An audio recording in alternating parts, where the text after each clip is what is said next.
Hello everyone, it's Dom here from epiclan, Epic 40. I haven't been for a while to epiclan and I'm powered by Endex, so thanks to them for sending me here. And I'm joined by veteran, can I say veteran, CS Esports veteran? You're a lot younger than me, TheEternalJay. I wouldn't debate you. I don't know if I'd also accept it per se, but you know, like we'll go with it. Esports veteran, UK veteran, whatever you want. Yeah, whatever. EternalJay, there you go. And you're here for the charity show match, the BinMen versus Granny Knockers.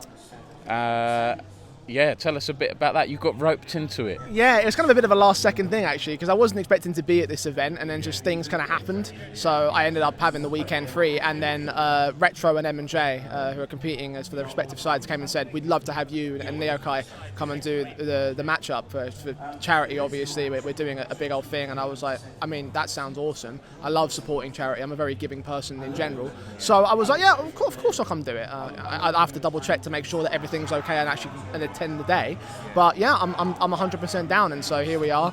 I'm working with Neo Kai, who's I've never worked with before, so that's a very interesting prospect individually. And yeah, I'm just excited for it. I think it's a really cool cause. I'm in my BinMen colours today, so I'm all aboard for it, and I love the whole prospect. I mean, and it's not a controversial thing to say, but I really love the whole idea that Retro's put together, and I think that just in general, it's an awesome thing. Yeah, shout out to them. I remember when UKCSGO interviewed them, I think last year at an event, and I was just inspired by their story and what they're doing. The fundraising is very positive. It's for Breast Cancer UK, of course.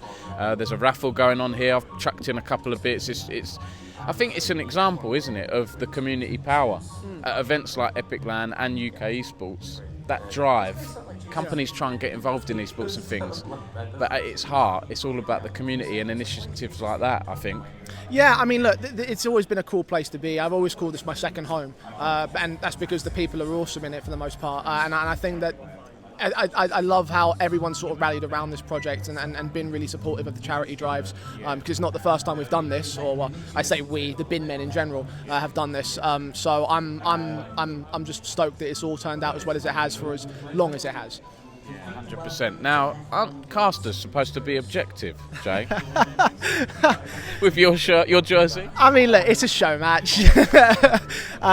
Look, when I need to be professional, I'll be professional, and I'll always hold my own. And look, right, at the end of the day, just because I'm wearing the BinMen jersey, that doesn't mean I'm going to be actively supporting the BinMen. I mean, there's always some trash talk to go around, and then they're all my friends. So I feel like Retro especially is going to get it real good today. So. Was that pun intended, Jay? Trash talk, BinMen?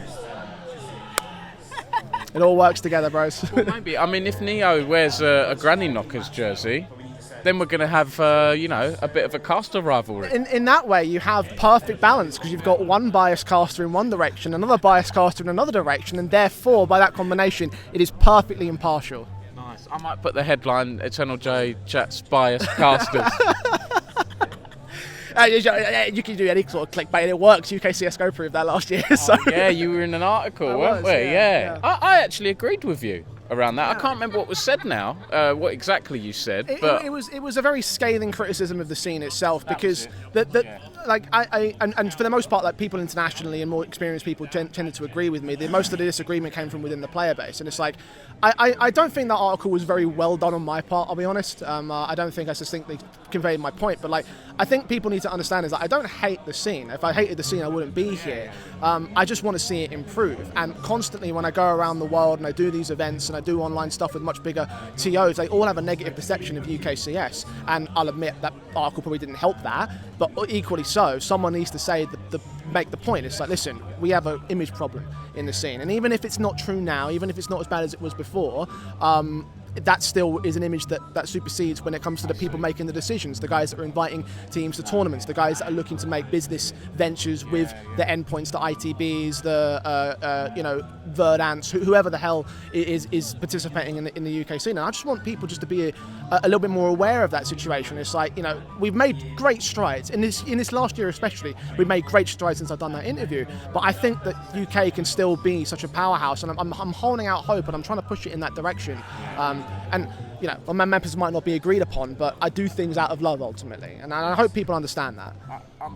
I agree, and I'm similar. I came into the scene around 2015, and when I was covering UKCS, I'll be honest, with some people I did, but with others I didn't feel that welcome. Some of the Twitter crowd, but I do think like the scene has professionalised over the years, and you know, you look at some of the pro players and things we've got now, Mezzi, Volt and so on, seem to be like pretty professional and switched on. Yeah.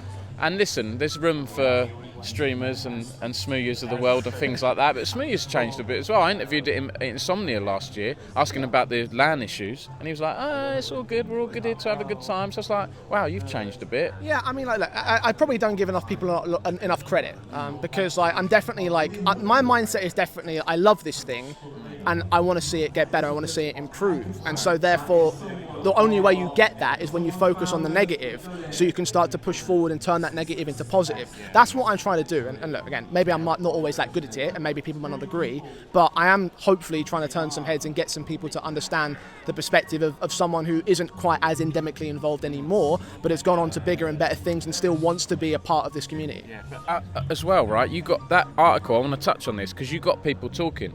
Sometimes I'll do an opinion piece that will, some people will agree with, some people will disagree with. I'd rather have that than an article that gets 2 likes and gets disappeared. Yeah. And that's the thing. It's healthy. Yeah, and there's the vast and overwhelming majority of people who disagree with me. Like that's absolutely fair. You know, like I'm not going to say that my opinion is 100% on point and your opinion is completely invalid. It's not like that. It's all very much an opinion. That's what opinions are supposed to be. So when people share their perspectives, it's like you have to understand it's coming from 2 different angles. The people who are involved in the scene, who are endemic in the scene, and me, who is still sort of attached to it but not as deeply rooted as I used to be. So, and I think that perspective is important, because again, I talk to the money men, I talk to the people that are trying to form those business relationships, who are sending invites to tournaments, and I know what their opinions are. I rarely have an original thought, if I'm being honest here. It's just a reflection of all the people around me, and those are the people around me. And let's be honest, some of the community won't have those conversations with some of those money men as you described. But anyway, it wasn't my intention to go there. I don't want the article to be negative or anything like that, but it's good to chat about. I'm always open to anything. You know, you can talk about my Paris escapades, you can talk about, you know, whatever it is you want to talk about, Dom. I'm an open book. Yeah, I love it. I mean, tell us a bit about your background, because there might be people watching this who follow me for League of Legends and not know too much about your background. I mean, you've been predominantly CS, but you've casted in some other games, haven't you, unless I'm mistaken? Yeah, so I started in CS back in 2015 or so. I joined the scene in 2016 as like, you know, like the UK circuit. I was doing very like lower level like student stuff back in when I was in university, and I jumped in here, and since then I've catapulted that onto doing things internationally with CSGO and now CS2. But I have sort of dipped in and out of different games. I've done a little bit of Overwatch, done a little bit of PUBG. The other significant game I was really involved in was Rocket League, because I really enjoyed that game. I think that scene also has a lot of breathing room to develop and become one of the best esports in the world, in my opinion. I haven't been involved in the last 2 years or so because of just, you know, personal situations and business things. But you know, those are the 2 games that I sort of am primarily involved in, and I'd be open to coming back to Rocket League if the opportunity was available. But right now, it's definitely you know, both barrels loaded in CS2, as they say, and you know, just going from there and trying to forge a new path with a new game. Yeah, CS2 definitely feels like it's on the up, or CS in general, what with the new game and everything, different ownership, you know, the Saudi lot owning ESL, Faceit Group and all of that stuff. And Rocket League, we've had the Epic layoffs recently, which I think has hit the esports side a little bit as well. What are your thoughts on the general state of the overall industry, and I guess UK as well, Jay? The overall industry? I mean, it's very difficult this year to be very positive about things, because we've seen so many businesses go under, we've seen so many people leave, we've seen a lot of radical changes that maybe not a lot of people would be in agreement. And I know obviously there's a very contentious issue with the Saudi Arabia stuff. I don't know if I'm educated enough to really speak at a high level on that particular front, but I have heard people who have passionately spoken in both directions, and they make some valid points. Obviously the Epic layoffs is another thing you mentioned as well. I was very disappointed to see some of the people... Epic Games, by the way, not Epic Land. Do they have any staff to lay off here? John's out of a job. Well, I mean, I think they've got 7 full-time staff now. Oh, really? Yeah, I mean, it's sad. I didn't want to use this to talk about it, but it's, you know, it happened the other day. I think Insomnia Player One events made redundant two staff, Khan and Geo, I think, which is sad to see, obviously, you know. So I think this, my personal view is, I think this kind of thing might continue into next year. Well, that's my ultimate worry. I feel like that we're going to have to hit a low first and sort of see where we stand after we come back to sustainability, I think. And then, you know, it's as they say, when the tide goes out, you see who's wearing trousers, or sort of similar saying that in that respect. So I'm hopeful that once that happens, we'll still be in a position to rebuild and go from there. 2023 has been a tough year, and for me personally, I haven't done as much work as I would have wanted to. I haven't made as much money as I wanted to, and that's the case for everybody, I think.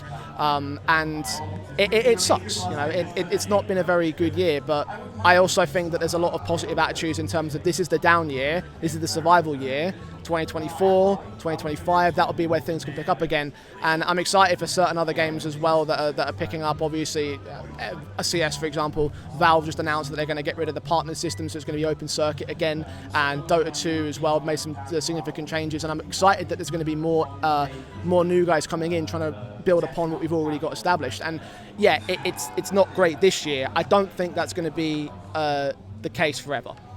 I completely agree with you, Jay, and it is all about the new blood coming through. We've got a lot of degree courses, and outside of degree courses, a lot of young talent coming up. You know, Callum's here, taking pictures, helping with the video. You know, people like that, I think, will be key to the future. And it is all about people, isn't it? You know, you were saying there's a lot of old school people here, you know, and it's nice to be at epiclan and everything like that.Maybe give us a summarising point, Jay, around, you know, your thoughts around that epiclan, what it's like being back and everything. Yeah, I mean, I've got a lot of time for Epic, and if I can come down, I always will. Unfortunately, the last two events has not been the case for me because of various bits and pieces, but I've consistently volunteered here, and I'll continue to do so for as long as I can. When my time in the spotlight is up, I'm probably going to come back and keep volunteering here in the future. There have been discussions behind the scenes that have a more senior role for me personally, because I have been coming since 2016. Whether or not that's actually viable is another question entirely, but we've had those discussions, and hopefully they'll come through. And I think that alone just shows what my particular opinion on Epic is. I love this place, I love the people here, there's a nice vibe, and yeah, it is conducive. A lot of the issues I've talked about with UKCS in the sense that it isn't a fully professional event. I don't think it needs to be though, and I think that epiclan has its appropriate place within the UK scene, and so long as it keeps going, I'm going to keep coming. And just lastly, Jay, what's the secret to your lovely hair? And are you going to sell Jay wigs that I could maybe use? I mean, I do intend one day actually to go to the UK equivalent of the Little Princesses Trust and have it taken off to give a wig to a cancer patient. Maybe we'll do that with the BinMen at some point. We haven't really discussed that too much, but I've always wanted to do that and go skinhead for the sake of charity. I think that's a really cool idea. Probably not now, and for hopefully not anytime soon. The secret though, I honestly like just a good routine really. Like I do shampoo, conditioner, I put some mousse in, I put some wax in as well. The curl itself is all genetic. I can't help you in that respect.